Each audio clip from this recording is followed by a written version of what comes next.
ஏனென்றால் என் பெயர் லதா, எனக்கு 32 வயது. எனக்கு இன்னும் திருமணம் ஆகவில்லை. ஏனென்றால் என் பெற்றோர்கள் சிறுவயதிலேயே இறந்துவிட்டார்கள். நான் என் சகோதர சகோதரிகளில் மூத்தவள்.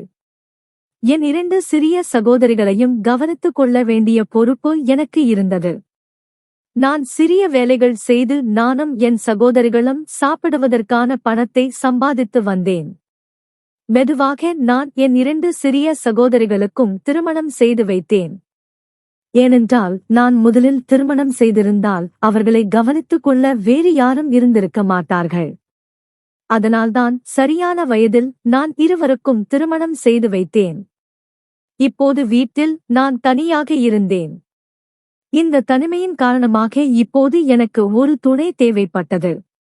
என் வாழ்க்கையில் என் தனிமையை போக்கி என் வாழ்க்கையை மகிழ்ச்சியால் நிரப்ப ஒரு துணை தேவைப்பட்டது. பொதுவாக இதையெல்லாம் பற்றி சிந்திப்பது பெற்றோர்களின் பொறுப்பு. ஆனால் என் பெற்றோர்கள் என்னை விட்டு போய் பல காலமாகிவிட்டது. எனக்கும் வயது அதிகமாகிவிட்டது. அதனால் எனக்கு நல்ல உறவு எதுவும் வரவில்லை. ஒரு நாள் நான் கடைவீதிக்கு சென்றிருந்த போது என் பழைய தோழியை சந்தித்தேன்.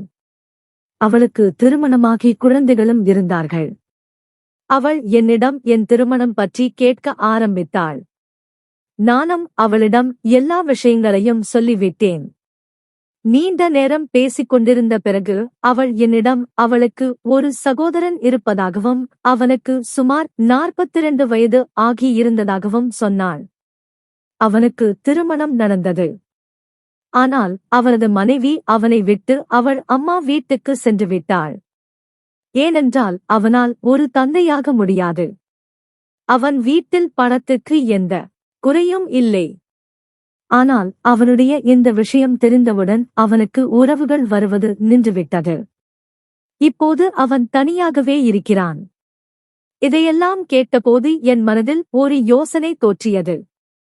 நான் என் தோழியிடம், உன் அண்ணனுக்கு என்னை கல்யாணம் செய்து வைத்தால் நான் உனக்கு ஒரு வாக்குறுதி தருகிறேன்.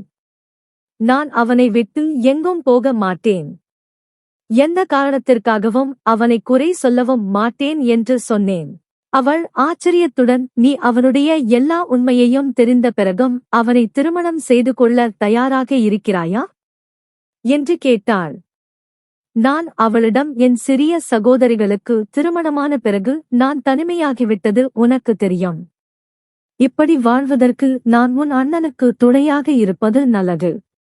அவரும் எனக்கு துணையாக இருப்பார். நான் எத்தனை நாள் தனிமையாக இருப்பேன்? இப்போது எனக்கு ஒரு துணை தேவைப்படுகிறது. குழந்தைகள் இல்லை என்றால் என்ன?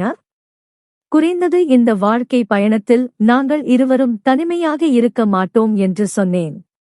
என் தோழி என் பேச்சை கேட்டு மிகவும் மகிழ்ச்சி அடைந்தாள். அவள், நீ இதற்கு சம்மதித்தால் எனக்கு எந்த பிரச்சனையும் இல்லை. எப்படியும் அந்த வீட்டில் ஒரு பெண் தேவை. அம்மாவும் பல காலத்திற்கு முன்பே இறந்துவிட்டார்கள். இப்போது அண்ணன் தனது வயதான தந்தையுடன் வாழ்ந்து வருகிறார்.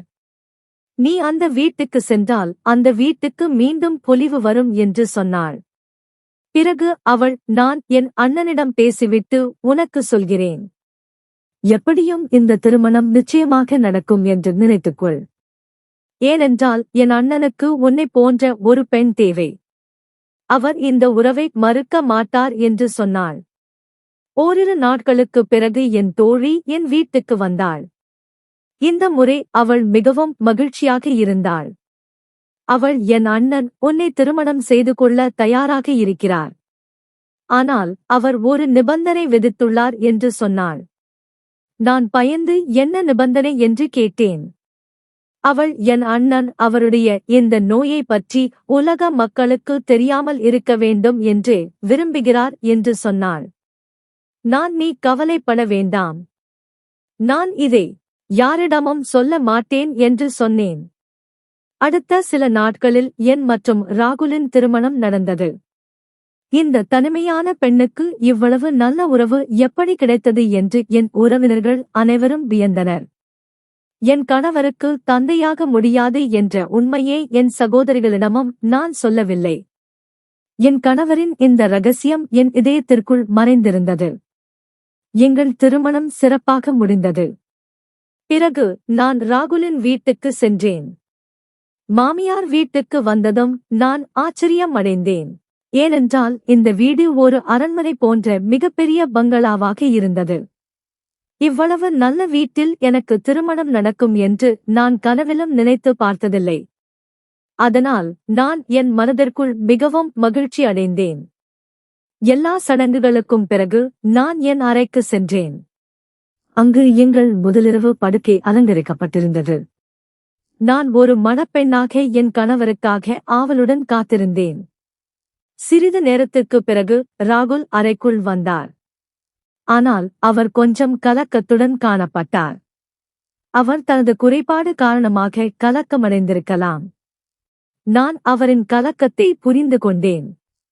அதனால் நான் அவரிடம் சென்று இந்த விஷயங்கள் இந்த அறைக்கு வெளியே செல்லாது என்றும் என் பக்கத்திலிருந்து உங்களுக்கு எந்த அழுத்தமும் இருக்காது என்றும் உறுதி அளித்தேன். என் இந்த பேச்சை கேட்ட பிறகு ராகுலின் முகம் ஒரு ரோஜா போல மலர்ந்தது. அவர் என் அருகில் வந்து உட்கார்ந்து என் கையை பிடித்துக் கொண்டார். அவர் என் கையில் ஒரு பெரிய வைர மோதிரத்தை அணிவித்து, லதா, நீ கிடைத்ததால் எனக்கு எல்லாம் கிடைத்ததாக உணர்கிறேன் என்று சொன்னார். ராகுல் ஒரு மிகவும் நல்ல மனிதர் என்பதால் நானும் மிகவும் மகிழ்ச்சியாக இருந்தேன்.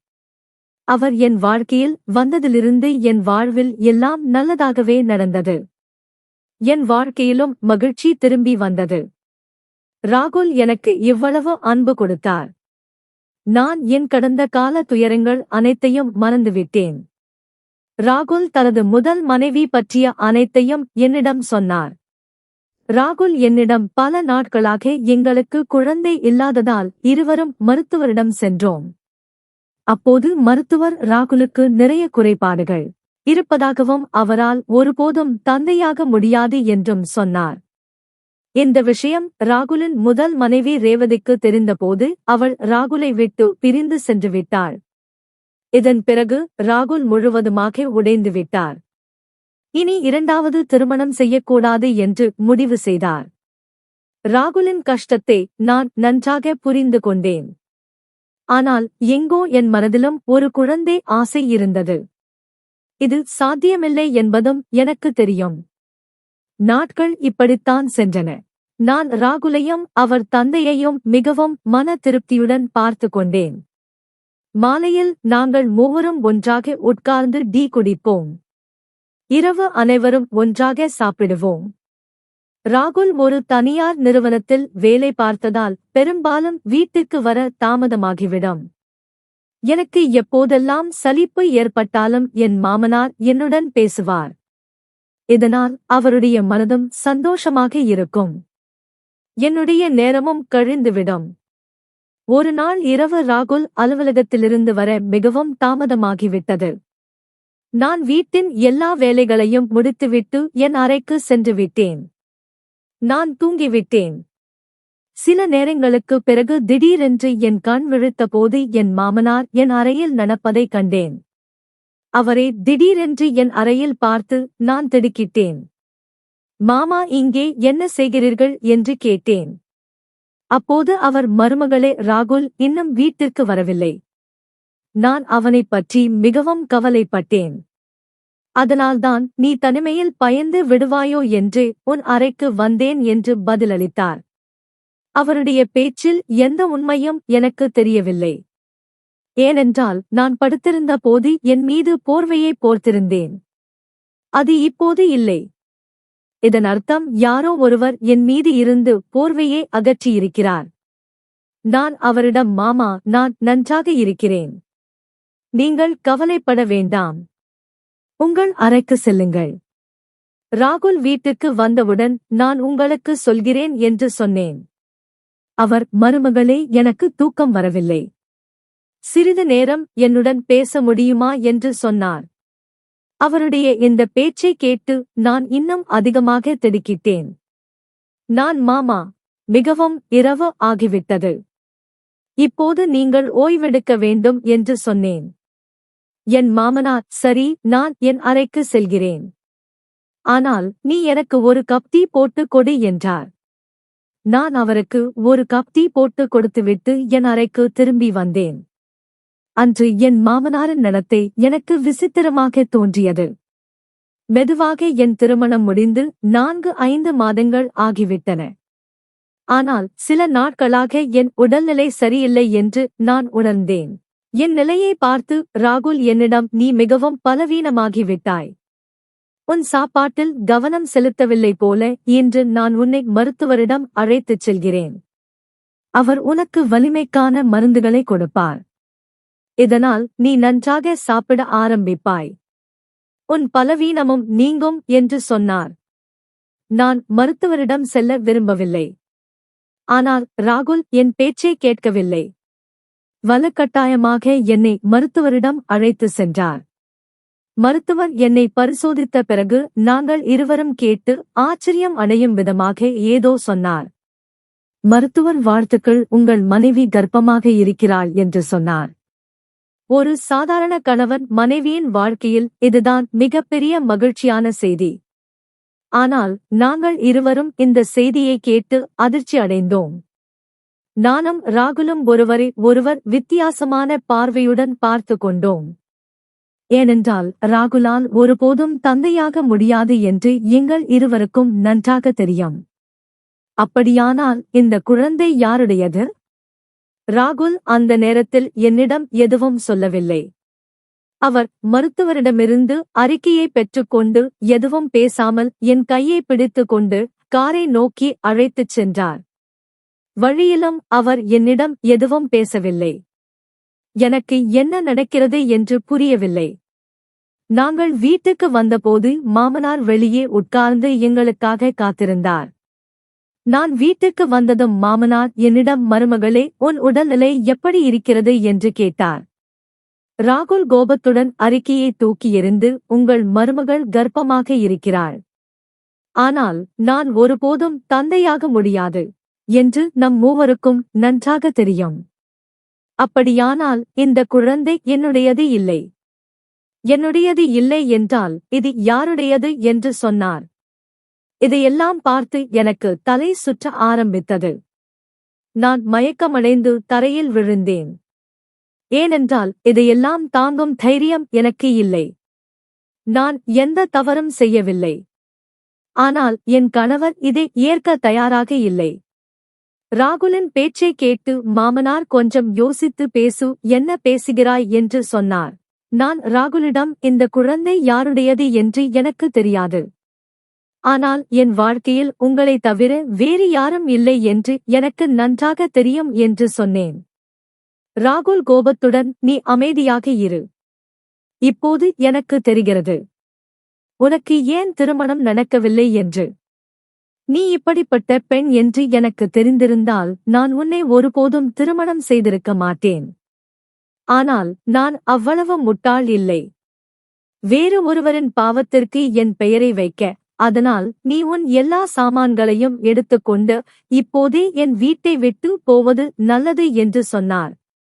ராகுலை சமாதானப்படுத்த மாமனார் மிகவும் முயற்சி செய்தார். ஆனால் அவர் யாருடைய பேச்சையும் கேட்க தயாராக இல்லை. நடு இரவில் ராகுல் என்னை வீட்டை விட்டு வெளியேற்றினார். எனக்கு வேறு வழி எதுவும் இல்லை. அதனால் நான் என் வீட்டுக்கே திரும்பி வந்தேன். ராகுல் என்னிடம் சொன்னதையே நான் இன்னும் யோசித்துக் கொண்டிருந்தேன். இதையெல்லாம் யோசித்ததால் என் உடல்நிலை மோசமாகிக் கொண்டிருந்தது. ஆனால் நான் இன்னும் ராகுலை பற்றிதான் கவலைப்பட்டேன். ஏனென்றால் நான் அவரை மிகவும் நேசித்தேன். நான் அழுது கொண்டே தரையில் தூங்கிவிட்டேன். காலையில் என் கதவில் யாரோ தட்டிய போது என் கண் விழித்தது. நான் கதவை திறந்த போது என் அதே தோழி வெளியே நின்றாள். அவளை பார்த்து நான் அவளை கட்டி பிடித்து அழுத்தேன். நான் எந்த தவறும் செய்யவில்லை. என் வயிற்றில் இந்த குழந்தை எப்படி வந்தது என்று எனக்கு தெரியாது என்று சொன்னேன். அவள் நீண்ட நேரம் என்னிடம் உட்கார்ந்து என்னை சமாதானப்படுத்திக் கொண்டிருந்தாள். அவள் கவலைப்படாதே, எல்லாம் சரியாகிவிடும் என்று சொல்லிவிட்டு சென்றாள். அவள் சென்ற பிறகு நான் நீண்ட நேரம் என் வாழ்க்கையில் ராகுலை தவிர வேறு யாரும் இல்லை. அப்படியானால் இந்த குழந்தை யாருடையதாக இருக்கும் என்று யோசித்துக் கொண்டிருந்தேன். திடீரென்று என் மனதில் அந்த இரவு நினைவுக்கு வந்தது. ராகுல் அலுவலகத்திலிருந்து திரும்பி வரவில்லை. மாமனார் என் அறையில் நடந்து கொண்டிருந்தார். நிறைய யோசித்த பிறகு என் மனதில் ஒரு விஷயம் தோன்றியது. ஒருவேளை மாமனார்தான் இதை செய்திருப்பாரோ? ஏனென்றால் திருமணத்திற்கு பிறகு என் வாழ்க்கையில் ராகுலை தவிர வேறு யாராவது இருந்திருந்தால் அது மாமனார்தான். ராகுல் பெரும்பாலும் அலுவலகத்தில் இருந்து வர தாமதமாக்கி விடுவார். இரவு உணவுக்கு பிறகு நான் என் அறைக்கு சென்று தூங்கி விடுவேன்.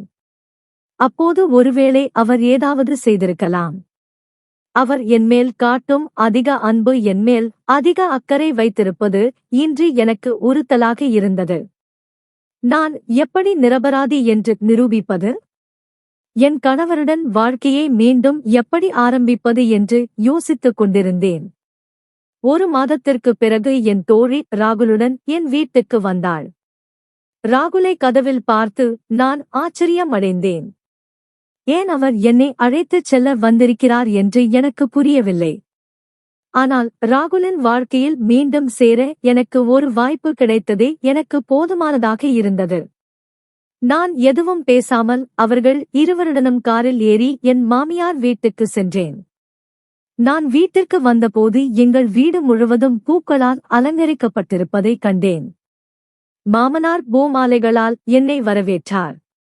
இதையெல்லாம் பார்த்து நான் மிகவும் ஆச்சரியம் அடைந்தேன். என்ன நடக்கிறது என்று எனக்கு புரியவில்லை. என் தோழி என்னை மிகவும் அன்புடன் கட்டிப்பிடித்து எனக்கு அத்தையாகும் வாய்ப்பை கொடுத்ததற்கு உனக்கு மிகவும் நன்றி. நீ எனக்கு இந்த உலகின் மிகப்பெரிய மகிழ்ச்சியை கொடுத்திருக்கிறாய் என்று சொன்னார். நான் என் ஆச்சரியமான பார்வையுடன் ராகுலை பார்த்தேன். ராகுல் வெட்கத்துடன் தலையை கவிழ்ந்து நின்றார். என் தோழி எனக்கு எல்லா உண்மைகளையும் சொல்ல ஆரம்பித்தாள். அவள் அப்பா உன்மேல் முழு நம்பிக்கை வைத்திருந்தார்.